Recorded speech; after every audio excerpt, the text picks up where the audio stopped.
Bonsoir à tous, je me présente, je m'appelle Blackfire et c'est vrai que je voulais revenir sur quelque chose et c'est vrai que les fans de Andrew Garfield ils sont têtus et en fait ils ne comprennent pas les choses. Vous avez le droit Moi j'ai rien que le fait que vous aimez Amazing Spider-Man. Enfin, c'est toujours bizarre de dire cette phrase quand je sais que le film ne respecte même pas le comics sur lequel il adapte, c'est quand même un tour de force, hein. Mais blague à part, vous avez le droit d'aimer cette caca. Et moi, j'ai pas de problème avec les gens qui mangent leur caca. Vous faites ce que vous voulez avec ça. J'ai pas de problème. Non, mais c'est vrai. Il y a des gens qui vont dire non, mais voilà. Il y a des gens, ils aiment bien Fast and Furious. Ils ont le droit d'aimer de la caca et de la manger. Moi, j'ai pas de problème avec ça. Vraiment, c'est pas. Ça me pose pas de problème. Mais du coup, on va faire un top 20 des meilleurs comics de Spider-Man et on va expliquer maintenant pourquoi Andrew Garfield est nul. Et ça va être très simple. Voilà. Pas compliqué, hein. J'ai pas envie d'entrer dans les détails parce que c'est trop long. On va faire un top 20 des meilleurs comics de Spider-Man. Et voilà pourquoi Andrew Garfield, il est nul. C'est expliqué dans ce comics sur toutes les pages. Il suffit juste de faire un mot en 4 lettres. Ça s'appelle lire. Et après, il y a un autre mot. C'est pas en 4 lettres, c'est un peu plus long. Je fais pas là, mais là, je sais plus c'est en combien de lettres. Euh, 6, 7, 8 lettres et c'est réfléchir. Donc, faut lire et réfléchir. Je sais que c'est un concept en 2026, mais c'est pas mal. Avant, on faisait ça, ça marchait bien. Numéro 1, Spider-Man Live Story. Voilà pourquoi Andrew Garfield, c'est pas un bon Spider-Man. On va continuer, parce que sinon le jeu n'est pas marrant. Qu'est-ce que vous en pensez? Et voilà pourquoi Andrew Garfield n'est pas un bon Spider-Man. Parce que là, on va faire un cumul un peu, parce qu'il y a Venom et bien évidemment Carnage, et il s'explique aussi dans tout le comics, pareil, lire et réfléchir, et ça prouve que ce n'est pas un bon Spider-Man, ce qui est fait de comics. C'est pas grave, on fera ça. Je sais que c'est lent, mais on va trouver un moyen, c'est pas un problème. Ah bah tiens, on va changer. On va arrêter Amazing, maintenant on va parler de Ultimate Spider-Man. Et je prends toute la saga parce que j'ai la flemme de montrer tous les comics pour vous expliquer ça. Mais en 3 on peut mettre Ultimate Spider-Man. Et ouais, en fait, ça explique aussi pourquoi Andrew Garfield est nul, que ce soit dans Amazing, Ultimate Spider-Man, Web of. Non. Si, attends, c'est ça. J'ai un doute. Si, je crois que c'est Web of Spider. J'ai un doute, hein. Ouais, il me semble que c'est ça, Web of Spider. Et ouais, donc ça fait 3 comics, en gros, qui prouvent que Andrew Garfield est nul en Spider-Man. 30 secondes. Et ce comics aussi fabuleux, qui est dans la continuité aussi de Amazing Spider-Man, c'est le numéro, c'est lequel que je vous présente, c'est le 4 normalement. Voilà, ce qui prouve aussi pourquoi Andrew Garfield est un mauvais Spider-Man. Pareil, il suffit de lire et de réfléchir. Donc voilà, menu mensonge, comme quoi le destin, je ne me pas fait exprès en plus. 30 secondes. Il y a cette intégrale aussi qui regroupe plein d'histoires de Spider-Man en 6. En fait, ça réunit la mort de Gwen Stacy et comment elle meurt vraiment dans les comics. Elle meurt pas dans une cathédrale, elle meurt sur le pont George Washington, tuée par le bouffon vert Norman Osborn, qui n'est pas dans un frigidaire comme dans les films, et on l'a pas décapité. En fait, c'est une scène coupée qu'ils allaient faire, c'est pas une vanne, ils allaient vraiment faire ça, les gars. Ils allaient découper la tête d'un méchant de Spider-Man, et voilà. Il y a des fans d'Andrew Garfield, quand tu leur dis ça, ils dansent de la guitare. Mais si tu fais ça demain au Joker, les fans de Batman, ils vont te brûler. Toi et ta maison. Voilà, c'est juste que quand les gens ne préfèrent ni lire ni réfléchir, et ben on se retrouve avec ça.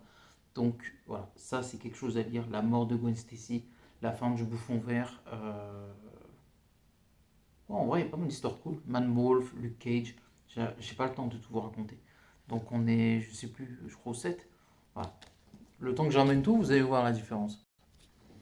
En 8, on peut rajouter la saga du clone avec cette partie-là. Donc ça ferait 8. En comptant la partie originale, le premier tome, ça ferait 9. On compte la partie 2, ça ferait 10. Et bien évidemment, la troisième partie, ce qui ferait 11. Voilà, c'est ça qu'il faut lire de Spider-Man. Tout ce que Andrew Garfield n'est pas. Et tout ce que je viens de montrer là, c'est exactement ce que Tobey Maguire et Tom Holland représentent en Spider-Man. Les comics le prouvent, les jeux le prouvent, les animes le prouvent. Donc soit vous faites un effort, un minimum, ce qu'on appelle un minimum d'effort intellectuel, et encore je pense pas que c'est un effort de regarder une série et de la comprendre, je pense pas que c'est un effort de prendre un bouquin, enfin allez, un bouquin c'est un effort, mais ça va, Ça se lit, tu peux réfléchir en lisant le bouquin.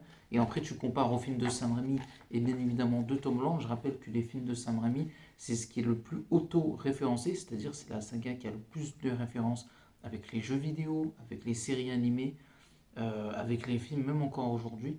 Spider-Verse le prouve, il ne fait aucune référence à Andrew Garfield, à part la mort de Gwen Stacy. Et même là encore, c'est même pas évident. Alors que, en plus, il y a Spider-Gwen, donc en fait, c'est assez logique. C'est même un contrario, on va dire ça comme ça. Alors que quand tu regardes les deux films, ça fait exactement référence au Spider-Man de Tobey Maguire et de Tom Holland. Et ça, pour ça, il faut ce qu'on appelle réfléchir.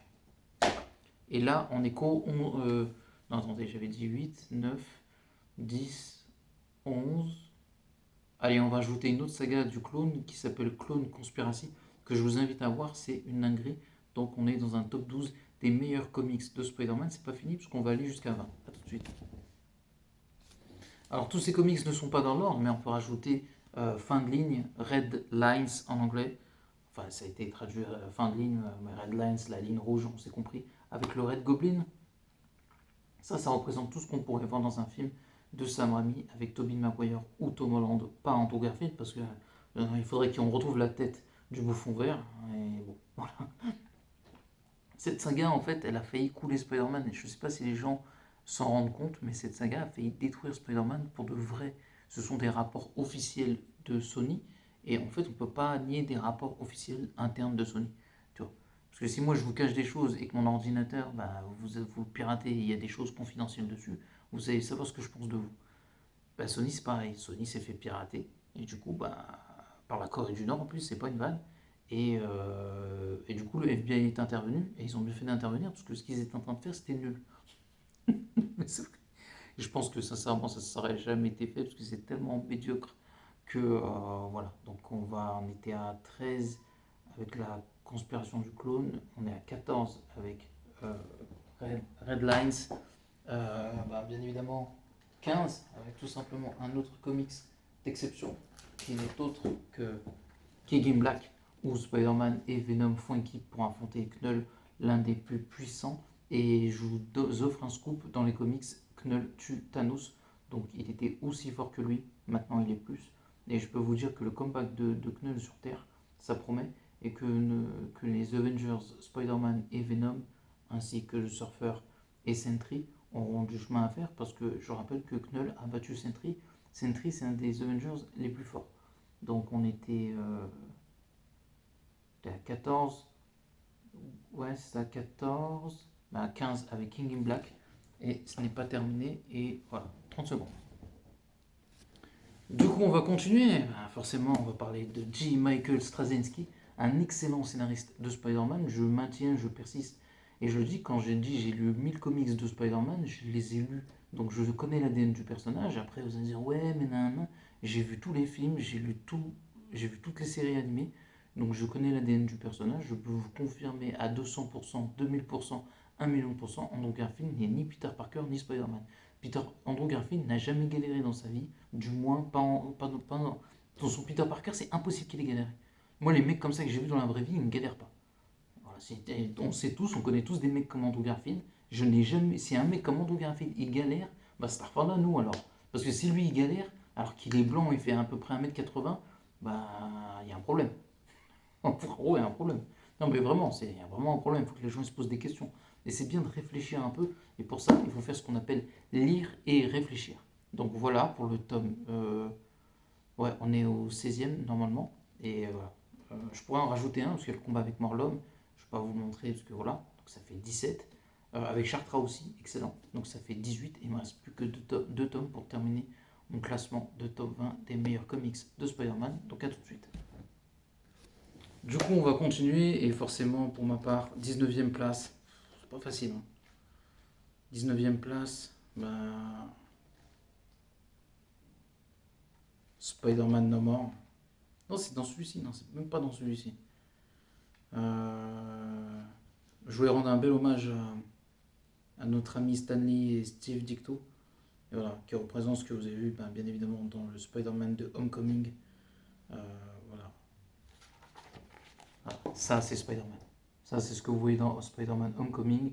dans la série animée spectaculaire Spider-Man, lire et réfléchir. L'émotion ne sert à rien, l'émotion c'est pas quelque chose de factuel, c'est sur un temps, un moment. Réfléchir c'est mieux, réfléchir c'est comprendre, lire c'est comprendre, c'est avancer, c'est être intelligent en fait. C'est pas, moi je vous apporte de l'intelligence en fait ça. Ça c'est ce qu'on appelle des preuves et de l'intelligence. D'accord. Quand je vous dis j'ai lu ces comics, ça ne veut pas dire que ça n'a servi à rien. Parce que si je te vends Barbie Casse-Noisette, tu te retrouves avec les Power Rangers, il y a un problème. Et ben c'est le même principe avec Andrew Garfield. On te vend Spider-Man, The Amazing Spider-Man, bah du coup, bah frère, t'as pas le droit à l'erreur. T'as vraiment pas le droit à l'erreur. Et puis après, je vais terminer par le masterclass qui prouve que Tobey Maguire c'est le meilleur Spider-Man. Et à tout de suite, vous allez voir. Et bien évidemment, à la 20e place, on va finir avec Spider-Man No More. Si ça vous dit quelque chose, bien évidemment, c'est l'arc de Sam Raimi sur Spider-Man 2. Juste ici, qui prouve que c'est le. Bah voilà, que Tobey Maguire et Spider-Man, ça se trouve juste ici. C'est incroyable. Non, mais c'est une dinguerie en fait. Ça vous rappelle rien ça quand tu le vois en scooter par exemple? Ah mince, c'est vrai que c'est dans Spider-Man 2, Tobey il a un scooter. Ouais, c'est pour ça que les gens me font rire. Et ça, alors, ça vous rappelle rien, ça aussi? Ça, c'est Andrew, non? N'importe quoi. Lire et réfléchir. Donc, tout ce que je vous ai montré là, c'est vraiment Tom et Toby tous les jours. Rien à voir avec Andrew Garfield. C'est le cas aussi dans Spider-Verse.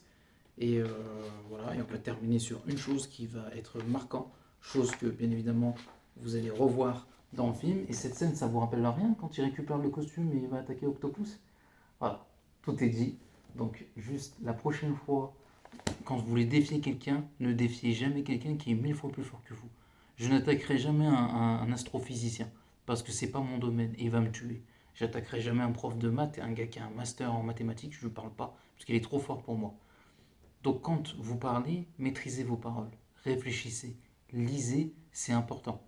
Ça c'est une leçon, mais c'est ce qu'on appelle une leçon d'humilité. Ciao tout le monde. N'oubliez pas, hein, c'est important.